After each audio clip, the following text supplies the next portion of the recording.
Assalamualaikum warahmatullahi wabarakatuh. Kita akan melanjutkan ngaji pernafasan kita ya.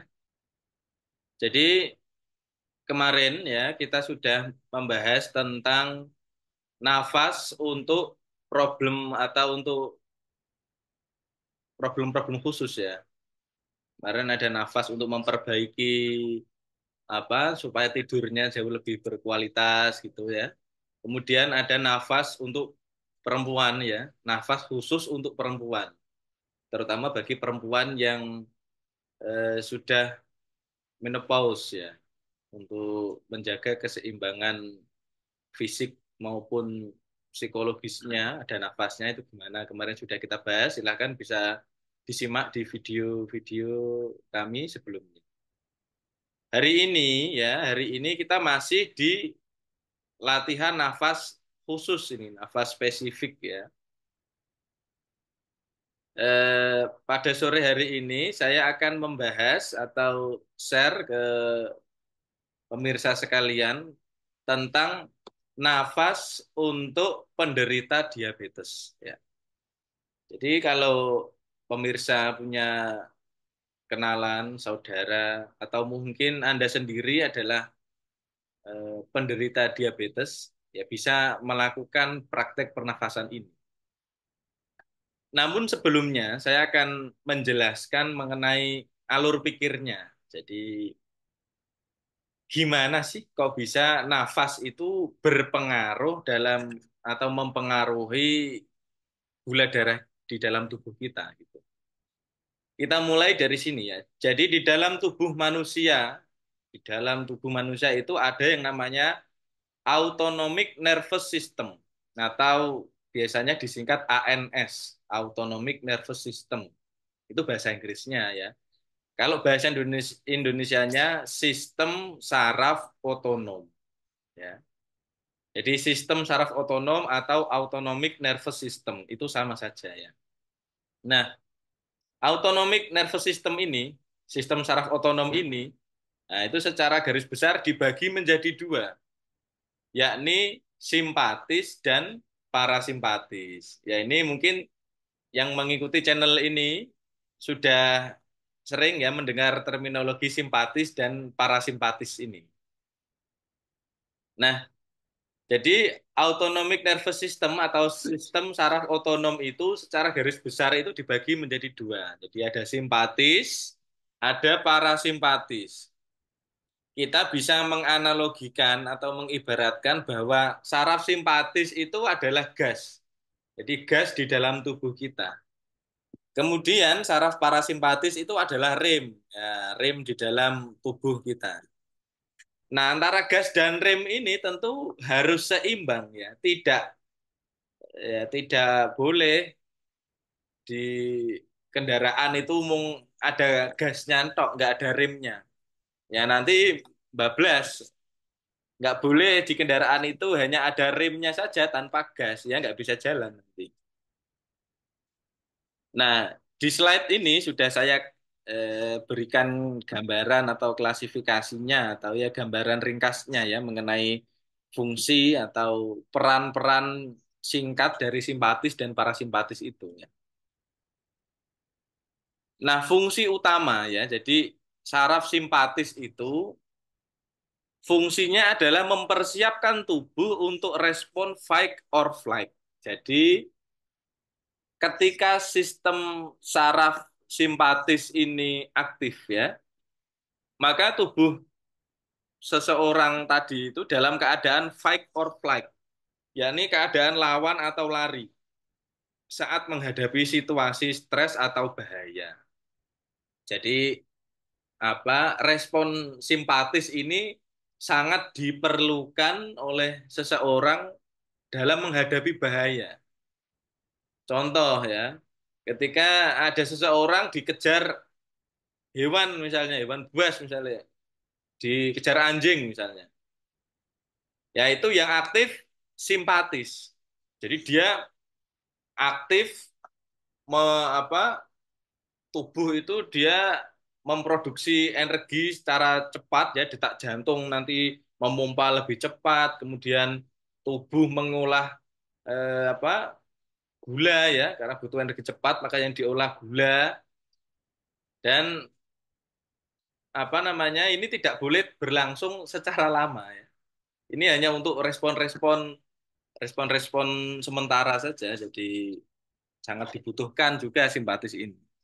Nah, pengaruhnya pada tubuh apa? Respon simpatis ini yang pertama ini meningkatkan detak jantung. Jadi kalau simpatisnya itu aktif, maka detak jantung itu meningkat.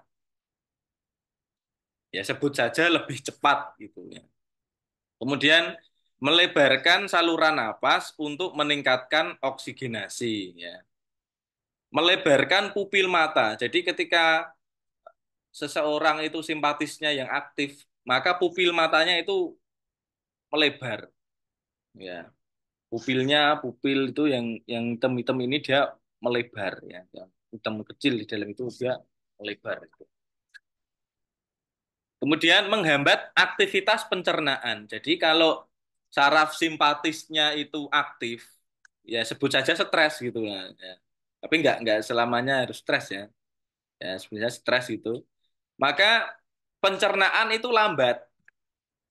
Pencernaan itu lambat. Jadi mempengaruhi salah satu pengaruhnya terhadap gerak peristaltik lambung ya. Jadi lambungnya pencernaan lambung itu gerak gerak otot-otot lambung itu dia kurang kurang optimal. Kemudian melepaskan glukosa dari hati untuk energi cepat ya. Tadi sudah saya sampaikan. Jadi ketika tubuh itu butuh energi cepat, maka ini akan melepaskan glukosa dari liver ya untuk diolah menjadi energi. Karena butuh butuh cepat, butuh energi secara cepat. Nah, kemudian merangsang pelepasan adrenalin. Nah, ini respon simpatis ini dia itu merangsang pelepasan adrenalin yang saya ketahui ya, pelepasan adrenalin dan kortisol. Ya. Nah, ini di dalam waktu singkat nggak apa-apa, jadi butuh untuk sementara memang ya kita butuhkan itu. Tapi kalau adrenalinnya dan kortisolnya itu wah selalu berada di dalam tubuh kita, maksudnya mode adrenalin, mode kortisol terus yang kita pakai ya, ya berbahaya ya, nggak rileks jadi. Kemudian selanjutnya ya, setelah simpatis ada saraf parasimpatis ya. Fungsi utama itu mengatur fungsi tubuh selama istirahat dan pemulihan, serta menjaga homeostasis. Jadi ini respon parasimpatis itu dia responnya rest and digest. Jadi kalau simpatis tadi fight or flight, lawan atau lari. Kalau parasimpatis rest and digest. Rest itu istirahat, digest itu pencernaan. Jadi ketika respon parasimpatis kita itu aktif, maka pencernaan itu dia bekerja optimal gitu. Nah, pengaruhnya di tubuh apa? Pengaruhnya kalau kalau saraf parasimpatis ini yang aktif, pengaruhnya di tubuh apa? Yang pertama, menurunkan detak jantung. Jadi kebalikannya tadi ya. Kalau tadi simpatis itu meningkatkan detak jantung. Kalau parasimpatis menurunkan detak jantung. Kemudian menyempitkan saluran napas. Kalau tadi melebarkan, ini menyempitkan saluran napas. Mengontraksikan pupil mata. Merangsang aktivitas pencernaan dan peristaltik usus. Jadi, merangsang tadi ya, aktivitas pencernaan. Jadi gerak peristaltik usus, nah itu lebih lebih optimal dia. Merangsang sekresi air liur dan enzim pencernaan ya. Karena dia respon parasimpatis sehingga sekresi air liur dan enzim pencernaan ini lebih mudah keluar ya, dikeluarkan oleh tubuh sehingga pencernaan bisa berjalan secara optimal. Memungkinkan relaksasi dan energi pemulihan atau pemulihan energi. Jadi eh, tubuh kita itu sebenarnya secara fisiologis bawaan ya, secara fisiologisnya itu sudah secara otomatis sebenarnya menerapkan ini. Jadi ketika kita siang hari itu mungkin kebanyakan responnya simpatis ya, karena kita kerja, di aktivitas kerja itu kan beberapa pekerjaan memang dituntut harus fokus, harus siap siaga, siap sedia gitu. Itu respon simpatis. Nah, nanti kalau sudah malam gitu ya, sudah malam itu memang waktunya parasimpatis yang bekerja. Jadi tidur, istirahat, tidur itu waktu-waktu pemulihan di situ. Nah, tapi kalau sampean-sampean ya pemirsa atau ya saya sendiri, ya semuanya siapapun. Nah, kalau tidur kok yang aktif masih respon simpatis ini, wah ya nanti selama tidur itu stres. Nah, gitu. Makanya biar nggak gitu gimana ya latihan nafas. Nah, tadi adalah pendahuluan ya, pendahuluan tentang eh, ini kok bagaimana nafas kok bisa berpengaruh sih terhadap apa namanya penurunan atau kenaikan gula darah itu opo. Tadi. Hubungannya dengan tadi ya ini kita bahas bareng-bareng ya. Ya, kita ke sistem saraf simpatis. Jadi ketika saraf simpatis itu diaktifkan ya, sistem saraf simpatis itu akan merangsang pelepasan glukosa ya tadi sudah ada di slide sebelumnya tadi akan merangsang pelepasan glukosa dari liver atau hati ke dalam aliran darah untuk menyediakan energi tambahan. Jadi eh, apa namanya glukosa akan dilepaskan dari liver untuk mendapatkan energi tambahan secara cepatnya. Hal ini dapat menyebabkan peningkatan kadar gula darah.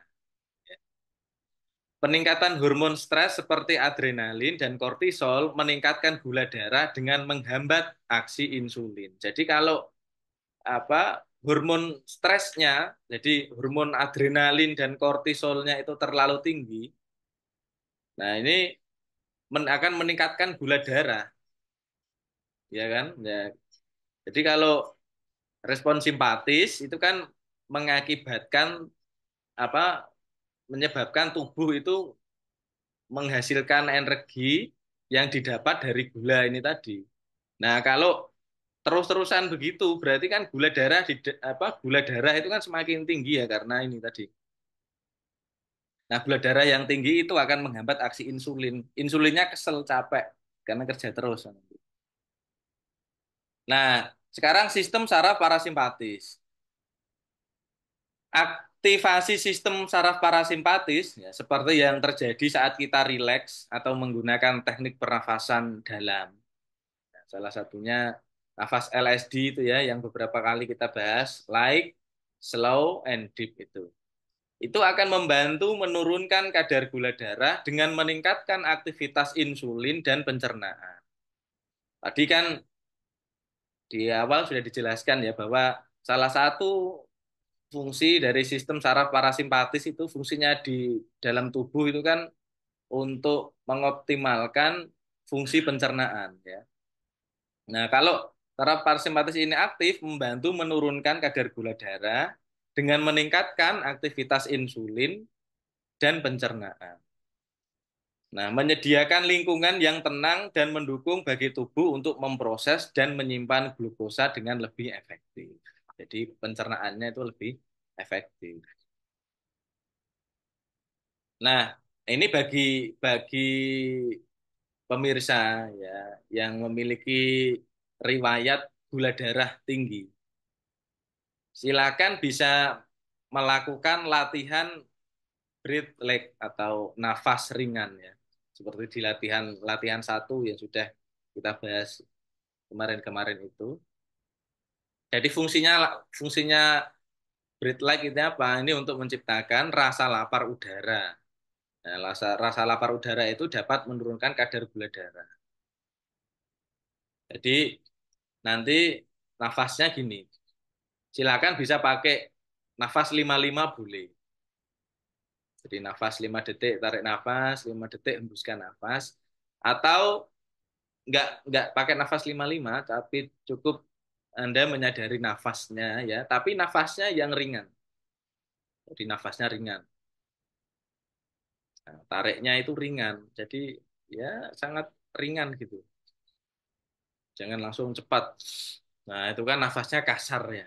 Jadi nafasnya ringan, seringan mungkin. Nanti kalau apa kita sudah praktek nafas ringan itu, kalau di buku itu disebutkan minimal 10 menit ya. Jadi latihan nafas ringan selama 10 menit. Nah, kalau sudah berarti gitu, maka ini nanti di tubuh itu akan mengalami atau tercipta rasa lapar udara. Nanti ya, jika Anda sudah merasa hipoglikemi, jadi sudah merasa hipoglikemi, mungkin apa berkunang-kunang atau pusing, ya silahkan dihentikan latihan. Nanti kalau sudah membaik, bisa diulangi lagi, gitu ya. Nah, ketika skor boldnya, ya, ketika skor bold Anda meningkat melebihi 20 detik, jadi ketika nilai boldnya itu lebih dari 20 detik, atau jika meningkat lebih dari 5 detik dari titik awal Anda. Jadi ketika boldnya sampean itu sudah lebih dari 20 detik, atau ya selama pernafasan itu ada peningkatan minimal 5 detik ini dari titik awal itu. Nah, coba dikonsultasikan nanti, dikonsultasikan ya ke ke medisnya ya, ke dokternya atau ke anunya biasanya kalau kontrol kemana gitu. Maksudnya dicek barangkali gula darahnya sudah turun atau gimana gitu. Nah, ini ya saya kasih not merah ini, jangan pernah menghentikan pengobatan secara tiba-tiba atau tanpa saran medis ya.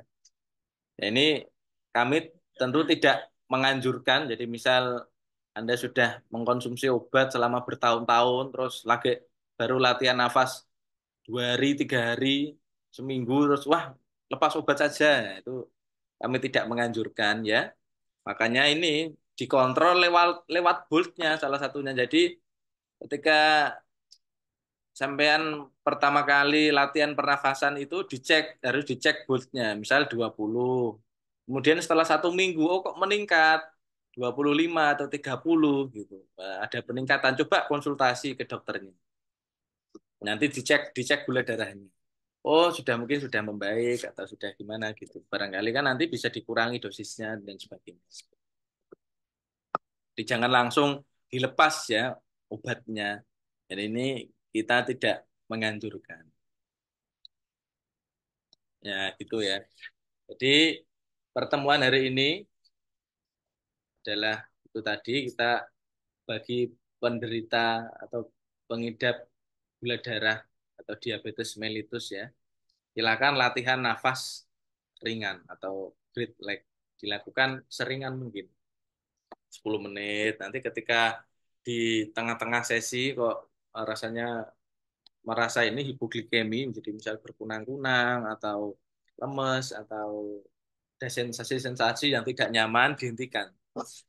Ya, ini nafasnya latihannya santai ya, tidak perlu dipaksa. Karena ini bukan bukan apa, bukan suatu perlombaan. Jadi harus, wah aku harus mencapai target minimal 15 menit. Enggak. Jadi silakan dilakukan secara santai dan yang penting itu teratur ya. Teratur, konsisten. Nah, itu jauh lebih penting. Ya, demikian ngaji pernafasan pada kesempatan kali ini. Terima kasih. Assalamualaikum warahmatullahi wabarakatuh.